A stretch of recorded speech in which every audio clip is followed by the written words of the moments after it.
somebody knows me. How about that? Yes. When I was asked to... Here you go. Okay. Yeah. There you go. Thank you. Yeah. And when I was asked to do this, I thought about a lot of things, about telling stories of things that happened in my life, and some are comical, some are not comical, but I was thinking, where should I start? And my daddy always would always have these little things that he would say. He'd always say something like, he asked, where would you begin? He'd always say, the beginning is a good place to start. So I'm going to start there with beginning. It was September the 4th, about 10:30 at night, it was 3 years before the last half of last century, if that'll help you any. And remember that date, September the 4th and 10:30, because it's important at the end of this. I was born, and Daddy said that's when his headaches really began, when I was born. And somehow or another, as I got older, I kind of understood what he was saying. Daddy always talked to me about stuff, and I talked to him. And when I was coming through grade school, Daddy was a math teacher, and my mother taught school also. And I remember one night I was there, and I was trying to do some math, and it just wasn't clicking for me that night. I was trying, and I was asking Dad, help me do this, help me do that, help me do the other. And he finally got tired of me asking him, so he said, son, do your own math. Even if you get it wrong, it's yours. Now, I didn't understand that at the time, because that wasn't the answer I was looking for on that paper. But as I got older and had children of my own, I understood what he was talking about back then. And those kind of life lessons led me through college, through high school, through college. Coming through high school,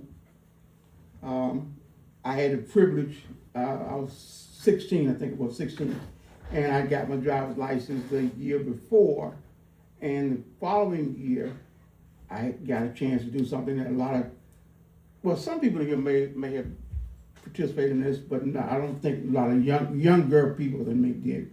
I drove a school bus.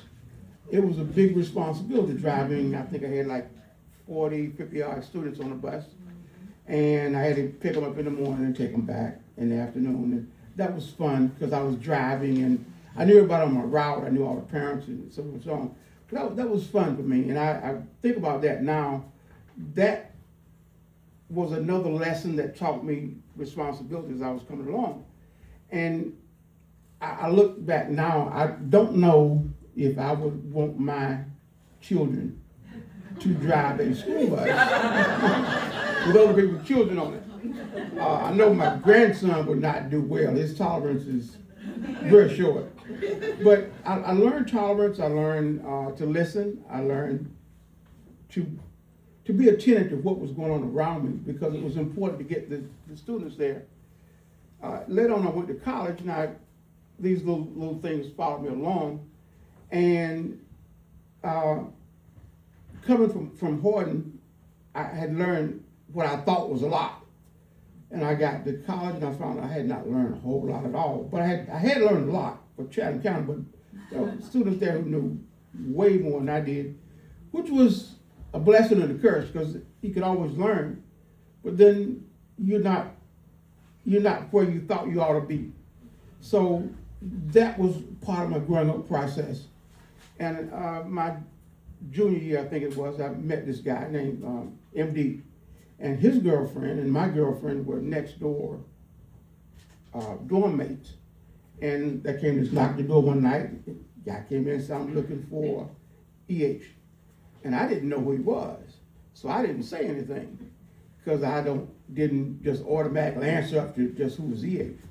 And he said, I'm going to Durham. If you haven't seen him, so nobody says that. I said, yeah, because I'm going to Durham to see my girlfriend in Central. And if he comes in and tells me I want to ride, I said, that's me. So we hooked up, we got together, so we started riding back with Bynum. This was like a weekly occurrence. And one night we went down there, and this is the truth. We were going to an event down there, and so we left. We were at A&T, and they were at Central and Durham. You cried. There you go. Yeah, I'm right here with you. We'd had we'd had one beer apiece. I won't say between two, one beer apiece. So we get there and we decide he didn't want to keep keys because he was afraid he'd lose them. And I didn't want to take them because I didn't want to be responsible if I lost them. So between the two of us, we decided we'd lock the keys in the car. This is with one beer piece. And so we locked the keys in the car. About 10 o'clock, 11 o'clock, we were getting ready to leave. So he's patting his pocket. "Where's the key?" I said, "They're in the car where we locked it." Whose idea was that? I said, "Had to be yours, because I wouldn't come with anything that stupid." So 2 hours later, and about 3 clothes racks, we finally got the car. We drove back. And he, to this day, he always tells it was my fault. I always said it was his fault, because I knew I wouldn't know better than lock keys in the car. And that was the only key that we had. But we learned from that. As we got out of college, he got married, I think the year before I did, when I got married.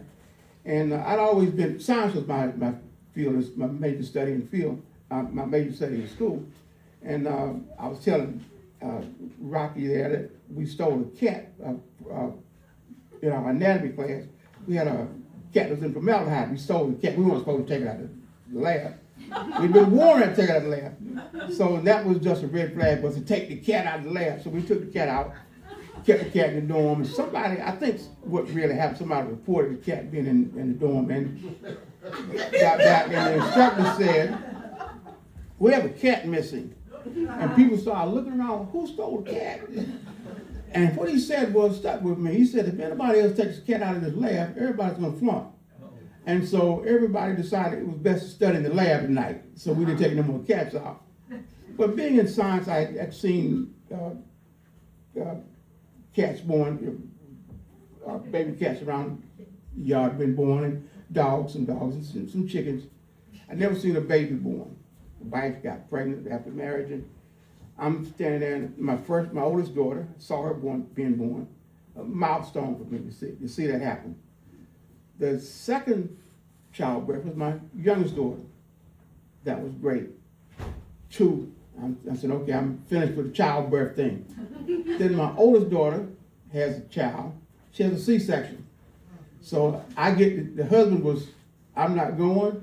I don't care what y'all do." And everybody looked at me. The older daughter kissed me. "I got to go." Somebody, I don't have a choice but to go. So Daddy, looked like you it. So I said, okay, I'll go. So they dressed me in the gowns, and also, here I am in room, 3rd baby. I get a chance to hold this one first. This is my firstborn grandson. And I'm holding him, and I'm looking at him, I'm thinking, this has got to be the ugliest baby I've ever seen in my life. And I've told him this. I've told him this before. And when he graduated college, this past spring, this past spring, I said, "I remember holding you in my hand and thinking you were the ugliest little baby I've ever seen. And now you have grown up." And he looked at me and said, "Granddad, you always had this odd sense of humor." I said, "Well, it's not odd. You have grown up from being a regular baby." Then my other daughter had 2 kids, another boy, which I was there. I didn't get a chance to hold him first. I sort of touched him on the way to the mother. And then my granddaughter, which I always tell her, she's my favorite granddaughter. And she said, "Granddad, I'm the only granddaughter you got." I said, "Well, thank your aunts for that, your aunt and your mother for that. You don't, my only granddaughter, so that you get a chance to be here." But those are kind of things, all those things touch me. And I go back to my dad and saying, make your own mistakes, and it's yours. You can learn from your mistakes. You can grow from that, and I've grown from that in over my time. And I've looked at some of the things that's happened to me, and I'm thinking, I would have done this some other way if I didn't own that mistake that I made. And so that's helped me a lot. Moving on to about 10 years ago, a little over 10 years ago now. 10 years, almost 10 years ago now. Again, it was, well, before I get to that, my father died in 2004. I'd been with him earlier that night, and I went home and went to bed, and mother called me about 2 hours later and said, "You need to come here," because Ernest, she called him Ernest, I'm EH, Ernest Jr. And I get there, and Daddy's there. And I'm thinking all the things that Daddy told me. And they asked me to read something for at his funeral, and I could not do it.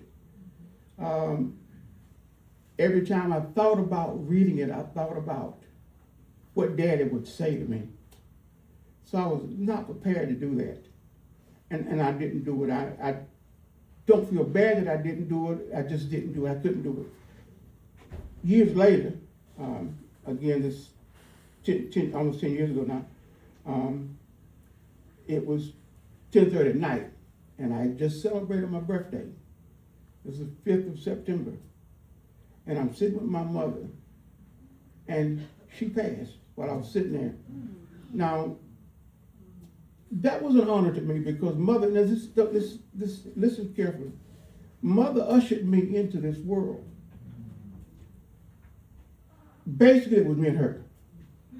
Even though when she passed, it was a lot of other people around. I'm holding mother's hand, it was me and her.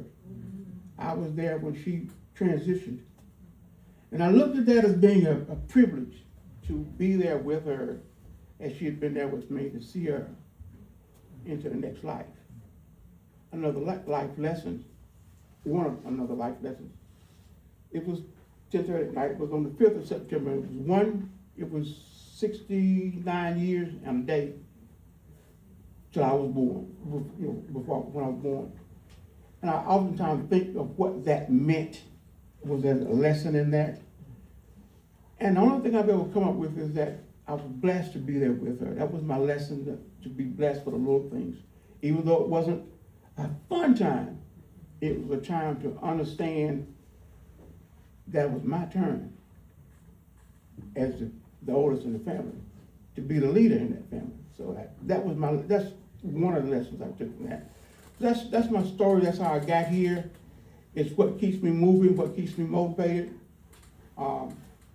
There are a few other things I could tell you about, I won't tell you about but those are the kind of things that really keep me motivated, keep me going. Those are my life lessons that I've learned over the years, and I think my time is pretty much up now, but thank you all for indulging me.